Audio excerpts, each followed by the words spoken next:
Video game हे मुलांचं brain आणि आयुष्य उद्ध्वस्त करत आहे. ही 5 लक्षणं जर मुलांमध्ये आढळत असतील तर लवकर उपाययोजना करण्याची गरज आहे, कारण मूल हे गेमिंगचे ॲडिक्शनकडे जात आहे. व्हिडिओ गेम हे डोपामाइन म्हणजेच फील गुड हार्मोन सिक्रेट करतं, त्यामुळं त्याच्यावर डिपेंडन्सी येते आणि मुलं अभ्यास सोडून, झोप सोडून तासनतास स्क्रीनसमोर बसतात.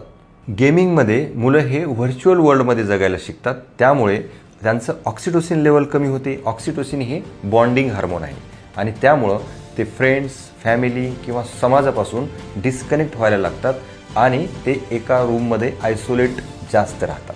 त्यांचे मार्क्स कमी होतात, त्यांच्या होमवर्कच्या कंप्लेंट येतात, स्कूलच्या कंप्लेंट्स येतात, वर्गामध्ये कॉन्सन्ट्रेट करत नाही. तर असा जर परफॉर्मन्स एकदम अचानक ड्रॉप होत असेल तर डाऊट घेणं गरजेचं आहे की हा गेमिंग ॲडिक्शनमध्ये तर नाही येणार.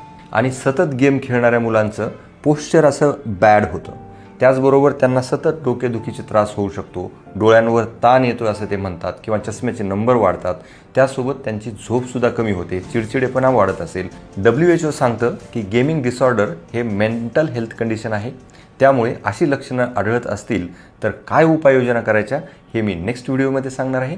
तोपर्यंत फॉलो करून ठेवा आणि हा व्हिडिओ शेअर करा.